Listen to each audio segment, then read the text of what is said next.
Hi everyone, मेरा नाम अखिलेश और मैं आप सभी का स्वागत करता हूँ आज की नई कहानी के साथ मेरी जुबान पे। शाम का वक्त हो चला है और एक झोपड़ी है, टूटी फूटी झोपड़ी। झोपड़ी से एक मौलवी साहब निकलते हैं और मौलवी साहब अब जो है काफ़ी बूढ़े हो चुके हैं और उनके पास समय काटने के लिए कुछ नहीं, तो वो आज शाम के वक्त में अपने चारपाई के ऊपर बैठे थे। अचानक उनके घर के सामने कुछ सरकारी गाड़ी आई, जिसके साथ पुलिस वाले भी आए थे। और दरवाज़ा खुलते ही उसमें से एक महिला निकलती है और सीधे मौलवी साहब के पास जाती है। मौलवी साहब घबरा जाते हैं, थोड़ा-सा अपने आप को संकुचाते हैं और कहते हैं कि कौन हो तुम? और जो कलेक्टर साहिबा हैं वो कहती हैं कि अब्बू, पहचाना नहीं मुझे? अब जैसे ही ये शब्द सुनते अब्बू, मौलवी साहब को कुछ याद नहीं रहता। वो कहते हैं कि मैंने तुम्हें नहीं पहचाना बच्चा। कलेक्टर कहती है कि अब्बू, मैं शिवानी शर्मा हूँ, मैं अब कलेक्टर बन गई हूँ। जैसे ही मौलवी साहब ये सुनते हैं नाम, वो झट से, शरीर में ताकत तो थी नहीं, बट फिर भी उठते हैं। मन बहुत भावुक हो जाता है। पुरानी बातें याद आ जाती हैं। उठते हैं, उनकी आंखों में आंसू आती है। आंसू आते ही शिवानी को झट से वो गले लगा लेते हैं। उसके बाद जो हुआ मैं बताता हूँ। अब आप ये सोच रहे होंगे कि जो शिवानी जो कलेक्टर है वो क्यों इन मौलवी साहब को अब्बू कह रही है? फिर इन दोनों का क्या रिश्ता है? क्यों मौलवी और शिवानी, जो कि हिंदू और मुस्लिम है, इनका क्या रिश्ता हो सकता है? तो दोस्तों, ये कहानी जब मेरे पास आई और इसके बाद मैं सुन रहा था, तो मेरे आंखों में भी आंसू थे। I was also literally had tears in my eyes. मैं सोच रहा था कि इसको कैसे आप लोगों को सुनाऊंगा। तो कहानी में अंत तक बने रहिए, यदि आपको इंस्पिरेशन मिलेगा कि जात पात, धन धर्म से ऊपर उठ के भी कुछ लोग इस दुनिया में अभी भी बसते हैं। तो दोस्तों, चलते शुरू करते हैं कहानी को। बिहार के एक गांव में एक जोड़ा रहता था, जिसका नाम, पति का नाम था ईश्वर चंद और पत्नी का नाम था सावित्री। ऐसे ही शादी वादी हुई इनकी और काफी खुशहाल जिंदगी चल रही थी। और ये पति पत्नी दोनों ही खुश थे, क्योंकि इनकी जिंदगी में किसी और का दस्तक, आने का दस्तक था। तो पति पत्नी दोनों ही खुश थे कि कोई तीसरा मेहमान उनके घर आने वाला है, क्योंकि उनकी पत्नी जो है गर्भवती थी। समय बीतता है, समय बीतता है, उसके बाद वो दिन भी आ जाता है जिस दिन सावित्री को अस्पताल डिलीवरी का डेट था। उस ईश्वर चंद भी घबराए हुए थे। हॉस्पिटल लेकर जाते हैं, डिलीवरी होती है। ऑपरेशन थिएटर से डॉक्टर्स वापस आते हैं और कहते हैं, मुझे माफ़ कीजिएगा, आपकी पत्नी को हम बचा ना सके, बट बच्ची जो है हमने बचा ली, एक बेटी हुई है आपको, मुबारक हो। लेकिन उसी के साथ मैं आपसे माफ़ी चाहूँगा कि मैं अपनी पत्नी को बचा नहीं पाया। अब इतना सुनना था कि ईश्वर चंद की आंखों में आंसू, वो कुछ और कर तो सकते नहीं थे। अब बॉडी को लिया, अपने कब्जे में लिया इन्होंने। बॉडी को अपने पास लेकर जो भी उनका अंतिम संस्कार करना था किया। सारे परिवार वाले लोग आए, रिश्तेदार भी आए। पत्नी का अंतिम संस्कार करने के बाद अब ईश्वर चंद ने डिसाइड किया कि अपनी बेटी का नाम जो उन्होंने शिवानी रखा था, उसका पालन पोषण करेंगे। समय बीतता रहा, शिवानी आहिस्ता आहिस्ता बढ़ती रही, स्कूल में भी अच्छा पढ़ती थी और पिता को बहुत गर्व था उसके ऊपर कि शिवानी पढ़ने में होशियार है, हर समय अपने स्कूल के अंदर टॉप आती है। और ईश्वरचंद हमेशा उससे कहते थे कि बेटा, तू बड़े ही होकर ना कोई बड़ा अफसर बनना। और ये बचपन से ही उसके कान में ईश्वरचंद ने कह रखा कि बेटा, तू इतनी होशियार है, पढ़ने के बाद पढ़ लिख कर जरूर से बड़ा अफसर बनना। लेकिन देखिए, जिंदगी आप जैसे प्लान करते वैसा होता नहीं है। समय बीता, शिवानी 8वीं कक्षा में थी, तभी एक हादसे में शिवानी 10वीं कक्षा में थी और वो परीक्षा दे चुकी थी। तभी एक हादसे में ईश्वर चंद का देहांत हो जाता है। उनका एक रोड एक्सीडेंट होता, उसमें शिवानी अपने पिता का साया अपने सर से उठता देख उसे समझ में नहीं आ रहा था वो क्या करे। लोग भी, रिश्तेदार जुटे, घर पे आए, सभी रिश्तेदार, भाई बहन जो भी ईश्वर चंद के थे वो सभी आए। अब सभी लोग अंतिम संस्कार करने के बाद डिसाइड करने लगे कि अब शिवानी की रिस्पॉन्सिबिलिटी लेगा कौन, क्योंकि माँ बाप दोनों ही नहीं है, तो अब बच्ची तो अकेली है। थोड़ी देर के बाद शिवानी की बुआ जो है उसने कहा कि कोई चिंता नहीं करने की बात है, शिवानी को मैं पालूंगी। और सभी परिवार वालों की सहमति से शिवानी को उसने गोद ले लिया और शिवानी को अपनी जगह लेकर गई। अब शिवानी उसके पास जाती है, शिवानी सोचती है कि, लेकिन जैसे ही शिवानी वहां उसके घर अपनी बुआ के घर पहुंचती है, बुआ का बर्ताव उसके तरफ बदल जाता है। एक्चुअली बुआ ने कुछ कारणवश साजिश के तहत उसे लेकर गई थी और उसे घर के नौकरों की तरह काम करवाती थी। घर का पूरा काम करना, साफ सफाई, खाना बनाना, कपड़े धोना, सब कुछ। और लास्ट में जब सभी खाना खा ले उसके बाद खाना खाना। शिवानी ये सारा जुल्म सहती रही, समय बीता गया।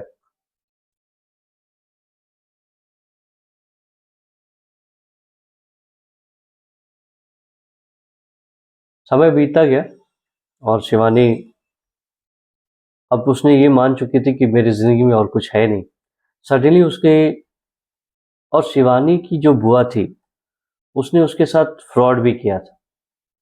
फ्रॉड यूं कि जो भी उसके माता पिता की जो जमीन थी, जो घर था, उसने क्या किया, उसने बेच दिया और वहाँ के किसी गांव के इंसान ने ही खरीदी थी और कहा था कि इसके जो पैसे होंगे आप मुझे दे दीजिएगा और शिवानी को पालने पोसने में काम आएंगे। और हुआ भी ऐसा, जो भी पैसे मिले शिवानी के बुआ ने रख ली। उसके बाद शिवानी का रिजल्ट आता है 10th का, जो कि उसने एग्जाम दिए थे, उसके पिता जब थे तभी हुआ था। और रिजल्ट देखने के बाद वो इस बार जिले में टॉप आई थी। जिले में टॉप आने के बाद उसको अब उसकी पुरानी बातें याद आने लगी कि उसके पिता ने कैसे कहा था कि शिवानी तुम जरूर एक अफसर बनना, पढ़ने के बाद बड़ी होके एक बहुत बड़ी अफसर बनना। अब शिवानी की बातें, वो शिवानी के दिमाग में वो चलता रहा, तो उसने बड़ी हिम्मत करके उसने अपनी बुआ से कहा कि बुआ, मेरा 10वीं का रिजल्ट भी आ गया है और मुझे आगे पढ़ना है। जैसे ही बुआ ने ये बात सुनी, वो काटो तो खून नहीं, उसने तो अपने अलग ही संजोए थे सपने कि शिवानी को घर पे काम करवाएंगे नौकरों की तरह और कुछ पैसे भी नहीं देने होंगे, फ्री के अमूलाल फ्री का नौकर मिल गया उसे। बट बुआ उसको डांट टपट करके उसको घर बंद करके बोलती है कोई पढ़ने की जरूरत नहीं, तुम्हें कोई जरूरत नहीं, तो तुम्हें घर से निकाल दिया जाएगा। अब शिवानी सोचती है कि भैया अब कहाँ जाएंगे, सपोज घर में घर छत नहीं हो तो कहाँ जाएगी वो। शिवानी अब अपना मन रोक लेती है, संकुचा लेती है, अपने मन को कंट्रोल करती है, अपने मन को ढाढ़स बांधती है और कहती है कि शायद यही किस्मत को लिखा हो। फिर अपने बात को अंदर ही रख के वो कमरे में चली जाती है। तीन दिन के बाद 2-3 दिन के बाद एक ऐसा वक्त आता है कि जो बुआ और पूरी फैमिली जो है किसी शादी के लिए 2 दिन के लिए बाहर गए थे। अब शिवानी सोचती है कि जिंदगी में अब ऐसा कैसे क्या चलेगा। जो पिता ने उसके लिए सपने संजोए थे कि वो अफसर बनेगी, यहाँ रह के वो अफसर तो बन नहीं सकती। अब शिवानी डिसाइड करती है कि वो घर छोड़ देगी और हुआ भी ऐसे। शिवानी ने उस रात को अपने पूरे कपड़े पैक किए, सारे जो भी उसे रास्ते के लिए चाहिए वो पैक करती है और फिर वो स्टेशन की तरफ चल देती है। अभी बुआ को कुछ मालूम नहीं है। स्टेशन पे जाती है। अब उसको ये मालूम नहीं कि क्या करना है। कोई भी एक ट्रेन आती है, उस पे चढ़ जाती है। उसे कोई मंजिल मालूम नहीं, लेकिन चढ़ जाती है। ट्रेन में चढ़ती है और वो बोगी में बैठती है। बैठते-बैठते कुछ सोच रही होती है। इतने में एक लड़का उसकी तरफ देख रहा है। शिवानी नोटिस करती है कि वो लड़का उसे देख रहा है, लेकिन फिर भी उसको वो इग्नोर करती है। लेकिन थोड़ी देर के बाद वो लड़का एक फ़ोन उठाता है और शिवानी की तरफ देखते हुए किसी को फ़ोन करता है। शायद अपने दोस्तों को फ़ोन कर रहा है। जैसे ही शिवानी देखती है, उसके मन में कुछ डर सा महसूस होता है। उसे कुछ गलत होने का एहसास होता है। फिर दूसरे ट्रेन पे बस तो थोड़ी देर के बाद दूसरे स्टेशन पे उसी बोगी के अंदर 3 लड़के और चढ़ जाते हैं और वो सीधे उस लड़के जो उस बोगी के अंदर था, जिसने फ़ोन किया था, उसके पास जाकर बैठ जाते हैं और उसके बाद कुछ बातें करते हैं और वो शिवानी की तरफ देखते हैं, इशारा करते हैं। अब शिवानी को समझ में आ जाता है कि उसको कुछ न कुछ गलत होने का अंदेशा हो जाता है। एक भनक सी हो जाती है। अब वो क्या करी, क्योंकि वो अकेली थी और बोगी में कोई ज़्यादा लोग थे नहीं और ये लड़के छठे हुए बदमाश लग रहे थे। जैसे ही नेक्स्ट स्टेशन आता है, वहाँ जैसे रुकता है, शिवानी अपने सामान को लेती है और सीधे स्टेशन से उतर जाती है। स्टेशन से उतरती है तो उसके पीछे-पीछे भी ये चारों लड़के उतर जाते हैं। अब शिवानी को काफ़ी डर हो गया था, क्योंकि अब ये पुख्ता हो चुका था कि ये लड़के हो ना हो इसका पीछा कर रहे हैं। उनके इरादे नेक नहीं है। अब शिवानी चलती रहती है, चलते-चलते फिर वो सोचती है कि चलने से तो पकड़े जाएँगे, तो और भागती है। भागते-भागते एक मस्जिद के पास पहुँचती है और ये भी पीछा करते-करते मस्जिद के पास पहुँचते हैं। और मस्जिद और ये तकरीबन 4 बज चुका था सुबह का और उसी समय मस्जिद के पास एक मौलवी साहब आते हैं, जिनकी उम्र करीबन 55 साल है और वो मस्जिद में नमाज़ पढ़ने के लिए जाते हैं। तो शिवानी उनको आवाज़ देती है, बाबा। तो मौलवी साहब पीछे घूम के देखते हैं तो देखते हैं कि एक लड़की खड़ी है और बदहवास है और डरी हुई भी है। तो मौलवी साहब पूछते हैं, बेटा क्या हुआ? तो शिवानी उनको पूरी कथा सुना देती है कि मेरे पीछे 3-4 लड़के लगे हैं, गुंडे लगे हुए हैं और काफ़ी देर से मेरा पीछा कर रहे हैं। मुझे लगता है कि वो मेरे साथ कुछ गलत ना कर ले बाबा, सो मुझे बचा लो। तो मौलवी साहब बात को देखते हैं, पीछे देखते हैं कि वाक़ई 4-5 लड़के उसका पीछा कर रहे हैं। अब मौलवी साहब उसको अंदर लेकर जाते हैं, बोलते आओ बेटा, तुम एक काम करो, तुम मस्जिद के अंदर चलो, वहाँ तुम सेफ हो। शिवानी भी सोचती कुछ नहीं है, क्योंकि उसकी ज़िंदगी के लाले पड़े हुए हैं, वो क्या सोचती है अभी। तो वो मस्जिद के अंदर चली जाती है। मस्जिद के पास जाने के बाद अब ये लड़के जो बाहर खड़े हैं, शिवानी बात सारी कथा सुना देती है कि उसके साथ क्या गुजरा, कैसे बीता, क्या हुआ। ट्रेन वाली कथा पूरी सुनाती है। तो मौलवी मस्जिद से बाहर आते हैं और ये 3-4 लड़के जो खड़े थे, इंतज़ार करते कि कब शिवानी आए और उसको वहाँ से कुछ लेकर चले वो। मौलवी साहब उसे डांट डपट करते हैं और डांट कर भगा देते हैं। वो भी लड़के सोचते हैं कि शायद अंदर कुछ लोग होंगे तो खूब पिटाई पड़ेगी, क्यों अपने आप को इस पछड़े में पालना। तो वो लड़के वहाँ से चले जाते हैं। अब लड़के चले जाने के बाद मौलवी साहब वापस शिवानी के पास आते हैं और बोलते हैं, बेटा अब बताओ तुम्हारी कहानी क्या है। मौलवी साहब को शिवानी अपनी पूरी कथा सुनाती है कि कैसे कहाँ वो रहती थी, उसका जन्म कैसे हुआ, कैसे बुआ उसको अपने घर लेकर आई, फिर नौकरानी का काम करवाया, काम करवाने के बाद फिर पढ़ने की बात आई तो उसने कैसे उसे नौकर बना दिया और वो कैसे भाग कर आई, भाग करके कैसे स्टेशन पे आई, फिर ट्रेन में और फिर आपसे मिली। ठीक है। थोड़ी देर के बाद बोले शिवानी, मौलवी साहब बोलते हैं कि ठीक है शिवानी, एक काम करो, तुम अभी रुको, मैं मैं नमाज पढ़ के फिर आपसे बात करता हूँ। नमाज पढ़ने के बाद जब शिवानी मौलवी साहब से मिलती है, मौलवी साहब कहते हैं, बेटा एक काम करो, अभी तुम कहाँ जाओगी? एक काम करो, तुम हमारे घर चलो और जो भी होगा देखते हैं क्या कर सकते हैं।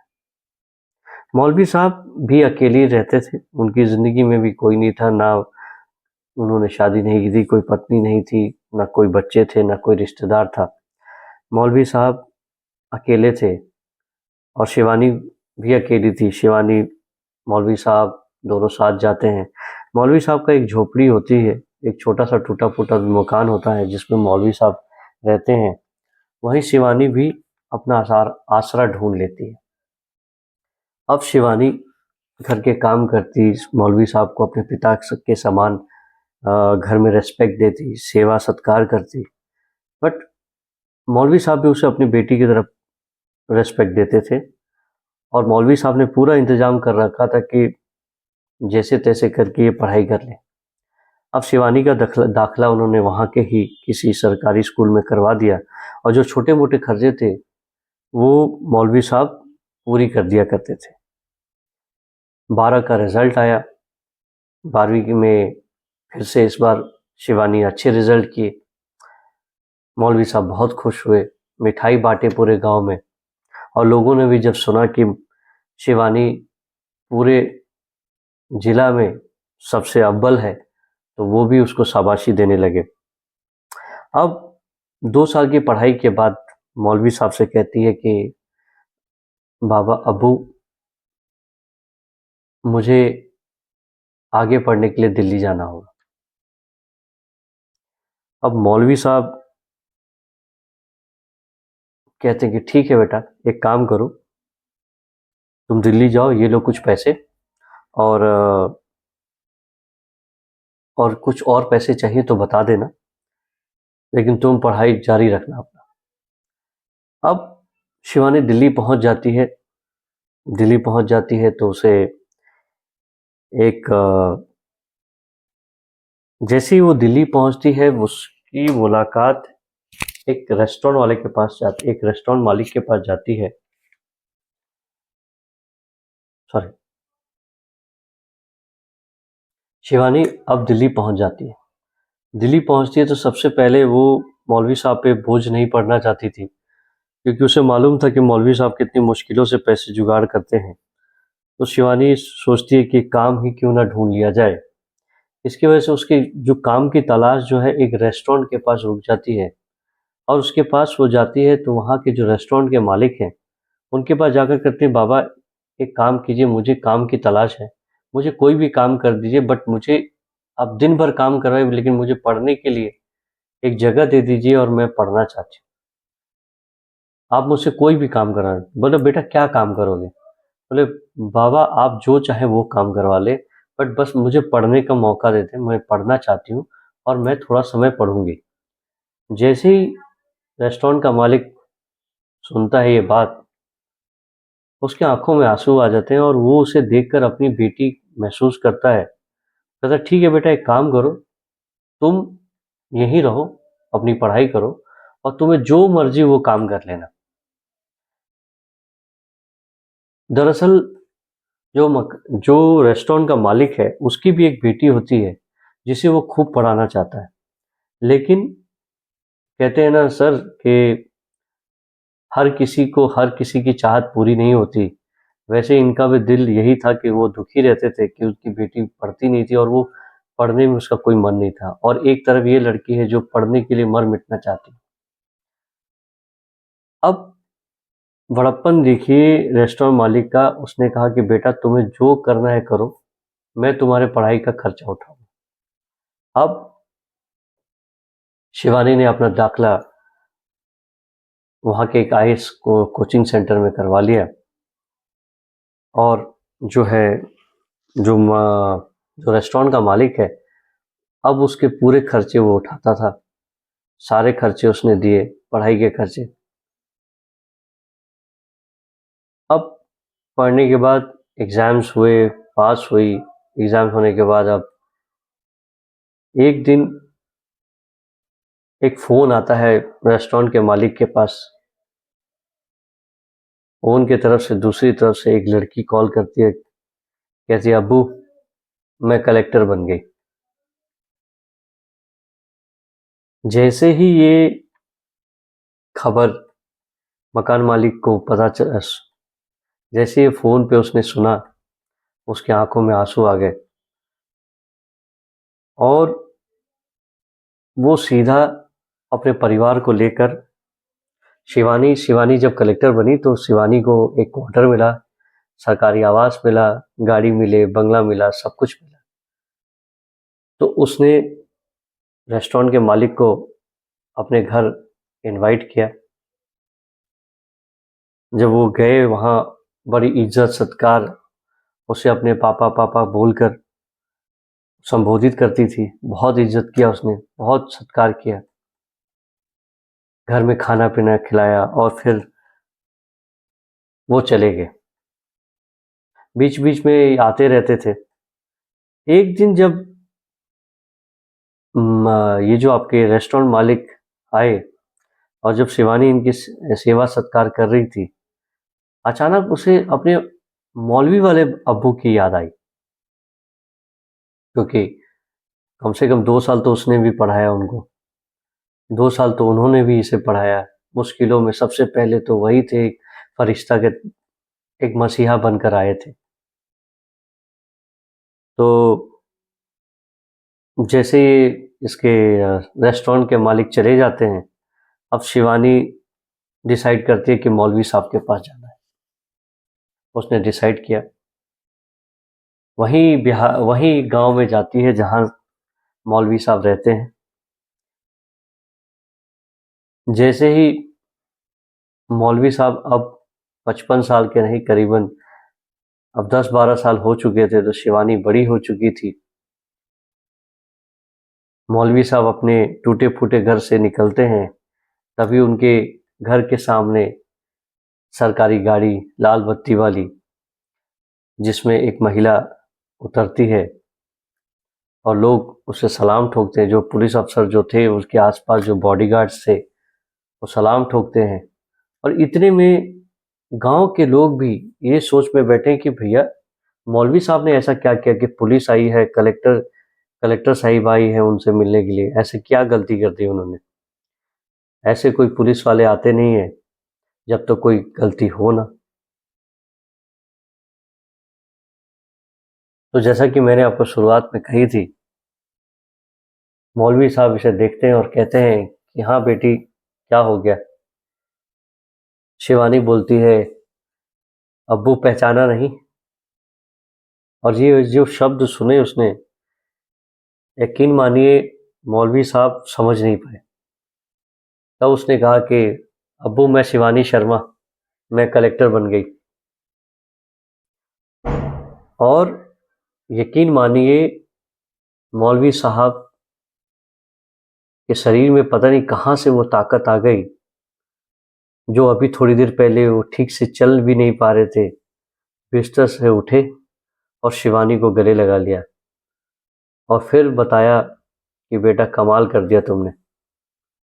अब इतनी ही बात थी कि पूरे गांव वालों को पता चला कि ये जो कलेक्टर साहिबा है, वो वही शिवानी है जिसको मौलवी साहब पढ़ाया करते थे, वो यहीं रख कर आए। तो सभी ने उसकी काफ़ी तारीफ की और सब जय जयकार करने लगे। बट शिवानी के मन में तो कुछ और ही था। शिवानी ने मौलवी साहब को रिक्वेस्ट की कि बाबा, अब आप यहाँ नहीं रहोगे। मौलवी साहब बोलते हैं, मैं कहाँ जाऊँगा बेटा, मैं यहीं जीवित था, यहीं मस्जिद में मैं नमाज करता हूँ और लोगों की सेवा करता हूँ, मुझे मत ले जाओ। बट शिवानी इस बार मानी नहीं कि बाबा, नमाज तो मेरे घर के पास भी आप पढ़ सकते हो, लेकिन आपने उस समय जब मेरा किसी ने साथ नहीं दिया, तो आपने ना हिंदू मुस्लिम देखा, आपने सिर्फ मुझे इंसान की तरह देखा और आपने मेरी मदद की। बाबा, मैं भी आपकी सेवा करना चाहती हूँ और मैं आपकी एक बात नहीं सुनने वाला, मैं आपकी एक बात नहीं सुनने वाली। मौलवी साहब अब मजबूर थे शिवानी के सामने। शिवानी मौलवी साहब को अपने घर ले जाती है, अपने सरकारी आवास पे ले जाती है। वहाँ नौकर चाकर सब कुछ थे। अब मौलवी साहब को सिर्फ कुछ नहीं था, आराम करना था, सब कुछ था। मौलवी साहब सुबह उठते, उसके बाद नमाज जाते थे, पढ़ते थे और फिर घर में रहते। शिवानी जिससे भी मिलती थी, उन्हें मौलवी साहब को अपना पिता बोलकर ही मिलवाती थी और बहुत भाव प्रेम से रखती थी। कुछ दिनों के बाद शिवानी की भी शादी उसी के ही विभाग में एक आईएएस ऑफिसर से होती है और शिवानी उनसे कहती है कि यदि तुम्हें मुझसे शादी करनी है तो ये जो मेरे बाबा हैं उसको भी अपने पिता समान ही रिस्पेक्ट देना होगा, तभी मैं तुमसे शादी कर पाऊँ।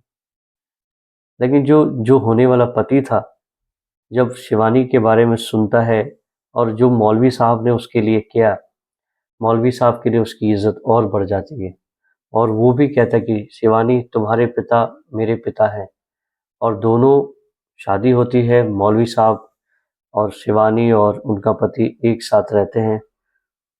तो देखा आपने कि अच्छाई अभी मरी नहीं है, अच्छाई के बगैर तो ये सो किस्मत थी, लोग अच्छे थे तो शिवानी कलेक्टर बन गई। तो ऐसा ही मेरी भी इच्छा है कि हम सभी लोग ज़रूरतमंदों की सेवा करें, जितनी ज़रूरत हो, जितनी अपनी शक्ति हो, उतनी मदद करें। सो आई होप आपको मेरा वीडियो पसंद आया होगा। यदि पसंद आए तो please do like, share and subscribe. Thank you and शब बख़ैर।